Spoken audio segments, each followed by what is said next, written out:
खबरदार माँ जी, जो एक शब्द भी मुंह से निकाला, कोई हक नहीं है आपको मेरी मम्मी का अपमान करने का। गुस्से से भरी रश्मि अपनी सास से बोली, तुम्हारी इतनी हिम्मत कि तुम मेरी मम्मी से चिल्लाकर बात करोगी? तुम्हें तो मैं अभी बताती हूँ। रश्मि की ननंद सरोज ने जैसे ही कदम बढ़ाया, एक थप्पड़ की आवाज़ से ही उसका सर चकरा गया और वह सोफे पर जा पड़ी। बहुत दिन से तुम लोगों को बर्दाश्त करती आ रही हूँ, लेकिन अब और नहीं। जितना अधिकार आप लोगों का इस घर पर है, उतना ही अधिकार मेरा भी है। पूरे रस्म रिवाज से मैं इस घर में शादी करके आई हूँ। बस बेटा चुप हो जा रश्मि। रश्मि की मम्मी रश्मि को चुप कराते हुए बोली, नहीं मम्मी, मुझे बोलने दो। मेरा चुप रहने का इन लोगों ने आज तक फ़ायदा ही उठाया है। जब से शादी करके आई हूँ, दोनों माँ बेटे किसी न किसी बात पर मुझे जलील करती रहती है। कभी घर के काम में तो कभी मेरे रंग रूप को लेकर मुझे मानसिक व शारीरिक टॉर्चर करते हैं। मैं सब कुछ सहती रही, मैंने कभी पलटकर जवाब नहीं दिया। लेकिन आज इन दोनों ने आपका अपमान किया, जो मुझे बिल्कुल भी मंजूर नहीं है। हाँ तो कौन सा गलत कहते हैं? तू हमारे बेटे के लायक ही नहीं थी। शीला जी दंदनाती हुई आई और रश्मि के बाल पकड़ धक्का देते हुए बोली तो आज रश्मि से बर्दाश्त न हुआ और उसने अपनी सास पर हाथ उठा दिया। एक थप्पड़ से ही शीला जी की आंखें बाहर आ गई। अपनी नई बहू का ऐसा रूप देखकर सास ननंद के होश उड़ गए। दरअसल जब से रश्मि घर में बहू बनकर आई थी, उसकी सास और ननंद उसे बिल्कुल भी पसंद नहीं करती थी, क्योंकि रश्मि सांवले रंग की थी। शादी के एक हफ्ते बाद जब उनका बेटा राहुल उसे अपने साथ ले जाने लगा तो शीला जी ने यह कहकर मना कर दिया कि अभी नई नई शादी हुई है, कुछ दिन बहू को हमारे साथ गांव में ही रहने दे। माँ की आज्ञा का पालन कर राहुल अपनी जॉब के लिए शहर चला गया। बेटे के जाने के बाद दोनों माँ बेटी बहू से घर का सारा काम करवाती और खुद आराम करती। अपनी मम्मी के दिए संस्कारों में ढली रश्मि बेचारी उन लोगों से कुछ ना कहती। एक दिन रश्मि किचन में नाश्ता बना रही थी। हॉल में डाइनिंग टेबल पर उसकी सास ननंद बातें कर रही थी।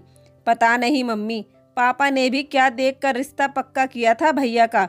इससे भी सुंदर लड़की मिल जाती मेरे भैया के लिए, पर इस काली कलुटी से शादी करा दी। सरोज नाक भौं सिकोड़ते हुए बोली, क्या बताऊं बेटी, तेरे पिताजी मरने से पहले इसके बाप से रिश्ता पक्का करके गए थे। मजबूरन ही हमें शादी करनी पड़ी, वरना पसंद तो मैं भी नहीं करती इसको। दोनों माँ बेटी जोर जोर से बातें कर रही थी, या यूं कह लो वह जानबूझकर रश्मि को सुना रही थी। उन दोनों की बातें सुनकर नई नवेली रश्मि की आंखों में आंसू आ गए। वह कुछ नहीं बोली और उन दोनों को नाश्ता करा अपने कमरे में चली गई। एक बार सोचा कि राहुल से सब कुछ बता दूं, पर फिर यह सोचकर रह गई कि राहुल इतनी दूर अकेला है, खामखा इन सब बातों से परेशान होगा। उसे बताना ठीक नहीं समझा। ऐसे ही चलते चलते शादी को 1 महीना हो गया। रश्मि की मम्मी रश्मि से मिलने आई तो शीला और सरोज ने उनका कोई स्वागत नहीं किया और उनसे बदतमीजी से बात करने लगी। देखिए बहन जी, आपकी बेटी और हमारे बेटे का कोई मेल नहीं खाता। यह शादी तो हमें मजबूरी में करनी पड़ी। राहुल के पिताजी अपनी जबान देकर गए थे, लेकिन ना तो हमें बहू सुंदर मिली और ना ही दहेज। इसलिए आप अपनी बेटी को अपने ही घर में रखो। हमें ये शादी मंजूर नहीं। बेटी की सास के मुंह से ऐसी बातें सुनकर रश्मि की मम्मी के पैरों तले जमीन खिसक गई। रश्मि की मम्मी बोली, बहन जी, यह आपके घर की इज्जत है और अब आपके घर की बहू बन चुकी है। इस तरह आप मेरी बेटी को रखने से मना नहीं कर सकती।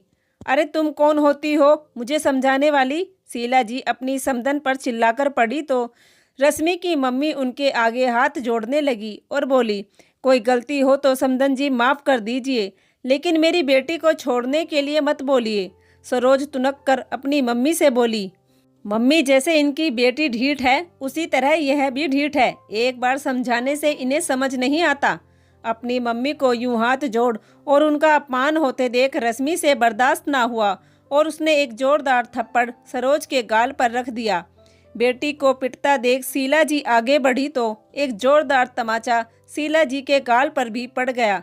समधन जी, यही संस्कार दिए हैं क्या आपने अपनी बेटी को कि सास और ननंद पर हाथ उठाए?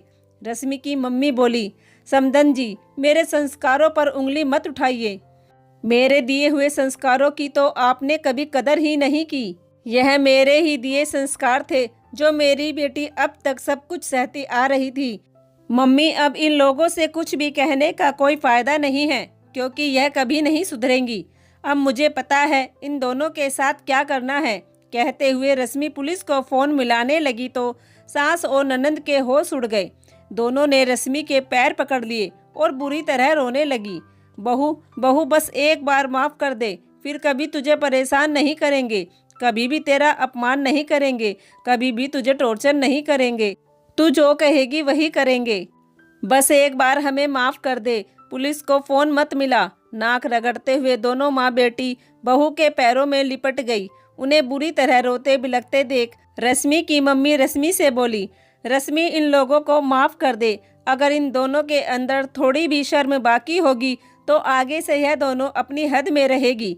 रश्मि ने उन दोनों को अपनी मम्मी के कहने पर माफ़ कर दिया। शीला जी और सरोज ने भी जेल जाने के डर से आगे से फिर कभी रश्मि को उसके रंग रूप को लेकर टॉर्चर नहीं किया और ना ही उसकी मम्मी का अपमान किया। रश्मि ने उन दोनों को खूब बढ़िया सबक सिखा दिया। दोस्तों, क्या रश्मि ने सही किया? प्लीज़ कमेंट करके ज़रूर बताना। धन्यवाद।